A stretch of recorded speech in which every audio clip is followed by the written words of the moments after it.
I have slimmed down even more.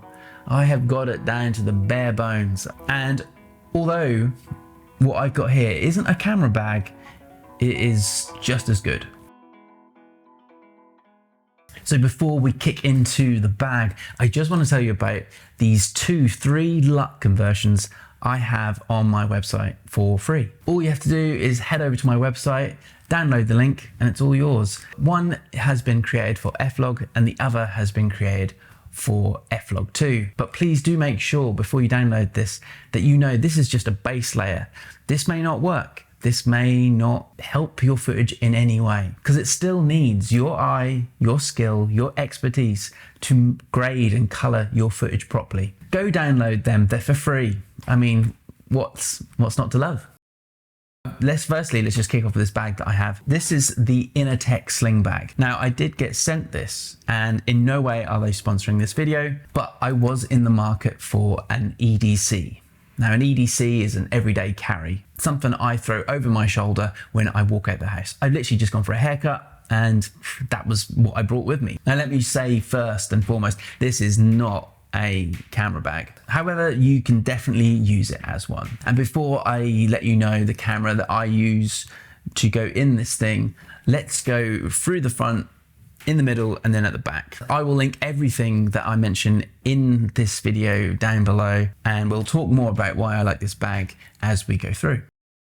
Now, what I keep in the front is a solid state disk, an SSD. I keep this because before Christmas, I purchased the new iPhone 15 Pro. Now, if you are unaware, the iPhone 15 Pro now shoots in log format and Apple ProRes. So you're able to shoot high quality video straight out of your phone. However, the files are humongous. They're huge, they're massive, they're silly big. And there are workarounds, but to capture those files, even with the workarounds, it is good to have a solid state disk because the iPhone is now USB-C. So you can connect this SSD to your iPhone and store all your footage straight onto here, which brings me back to these LUT conversions, which you can download for free from my website. But this is such good news if you have the iPhone 15 Pro.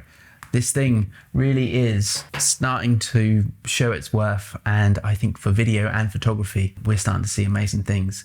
So if I'm out and about on the street, I don't class the phone as something that I would keep in the bag. That stays in my pocket. Probably like most of us, I'm not keeping it in here. Yeah, I like to keep an SSD and obviously a connecting wire, which is also in there. So that is the front of the pocket. Pretty simple, pretty straightforward, but pretty essential for my use with my phone.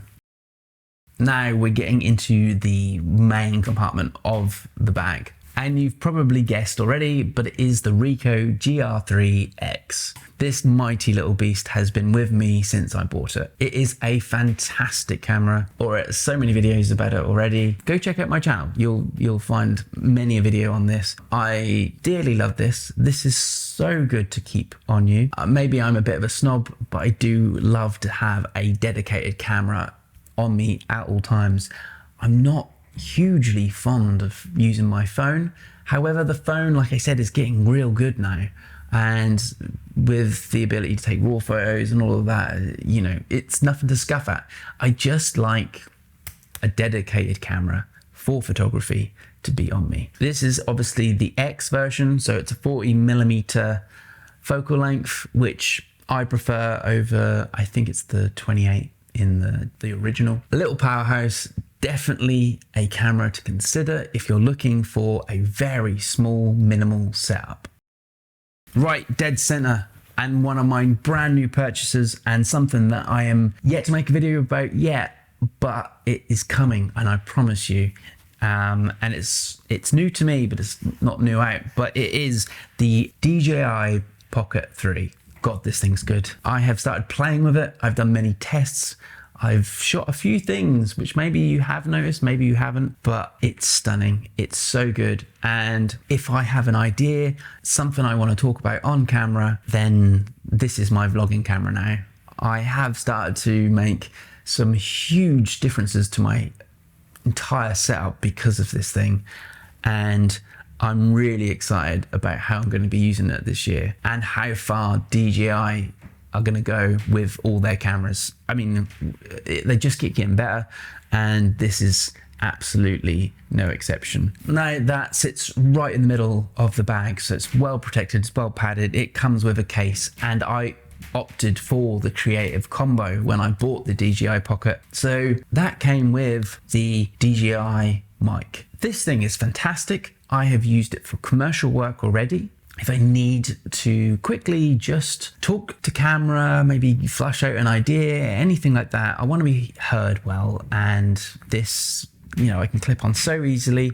What I really like about this is the syncing is literally turn on your DJI Pocket, turn this on, and you're good to go. So I clip this just inside there, perfect. Not that I'm going to be out for hours with this bag. It's a everyday carry, like I said. So I'm going to be coming home to charge things, but if I need to, I do keep a very slim power bank. I really like this power bank, and the place I got it from is quite a strange one because I got it from my suitcase. If you happen to know the company Away, they make fantastic suitcases, and there is a hidden compartment in the suitcase where they offer a power bank. And I mean, how good is that? I mean, they really did think everything through when you're on the go, you're traveling, and maybe your phone dies. You need some juice, you need to get your ticket, and it's dead.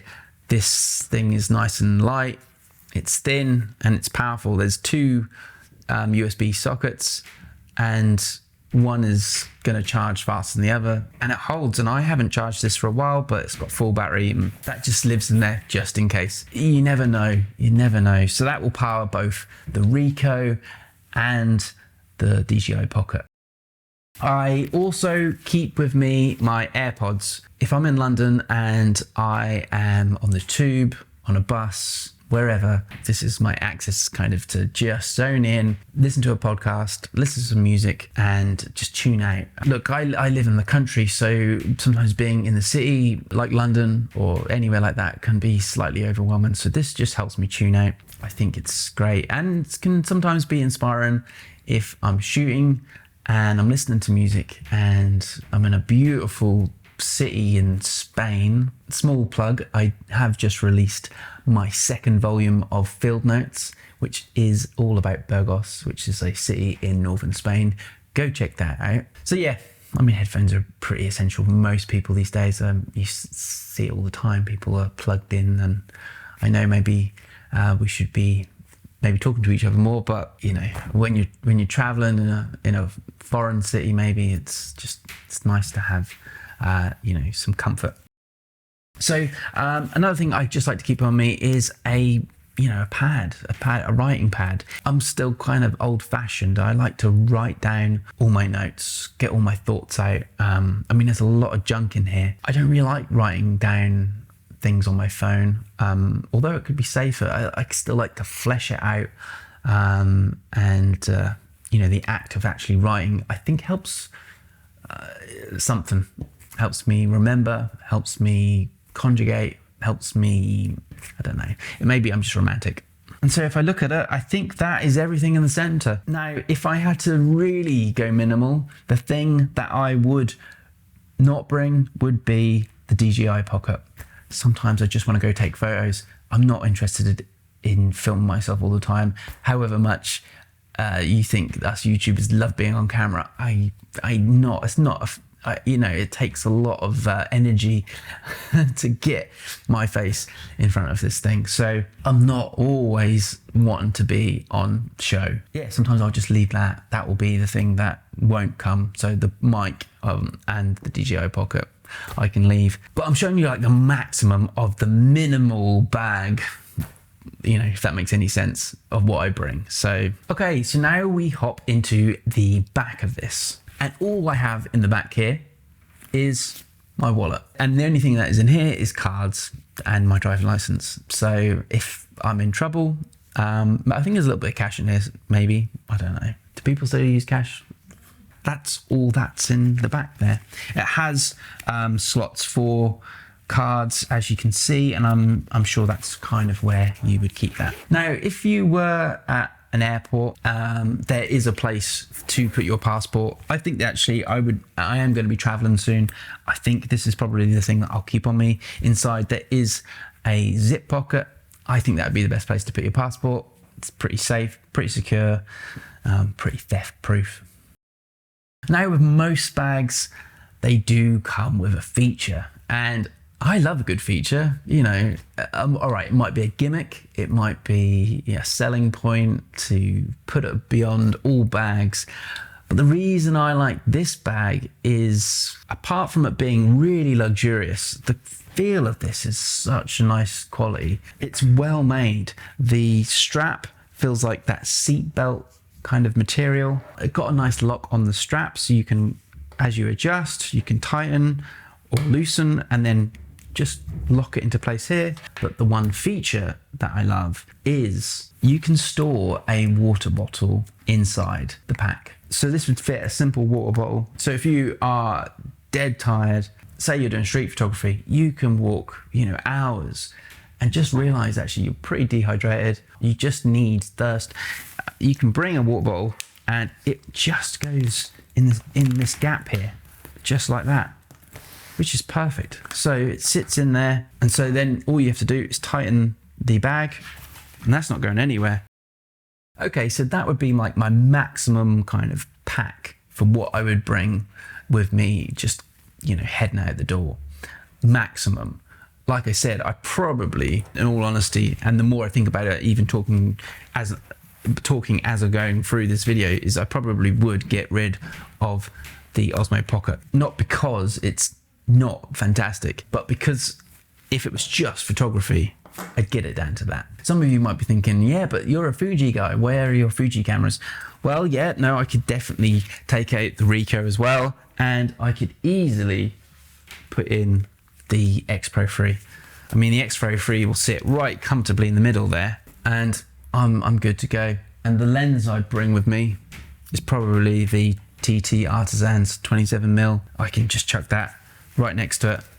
Boom, done. There's options here, there's alternatives. I don't really want to be taking my Fuji X Pro 3 everywhere I go. This is an everyday camera bag for me, or everyday carry is what the EDC stands for. I don't really want to be bringing that. It's an expensive camera, although the TT Artisans 27mm is very affordable. So yeah, I could take the X Pro 3. Definitely can't fit the XS20 or the XH2 in here, or XH2S, which I have.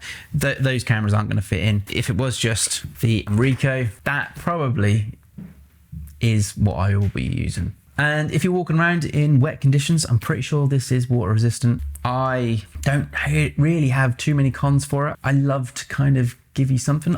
Maybe the style of it is a little bit fancy for me. Anyway, look, thank you so much for watching. I hope you've gained something from this video. I'm going to be talking about the DJI Pocket in a video soon, I hope. I've got so much going on at the moment, and there's so much to tell you. In the next coming weeks, big things are happening. I really do hope that you can stick around and join this journey we're on. Let me know in the comments if you have any questions. Anyway, thanks for watching. Let's make some waves, and I'll see you in the next one. Thanks for watching.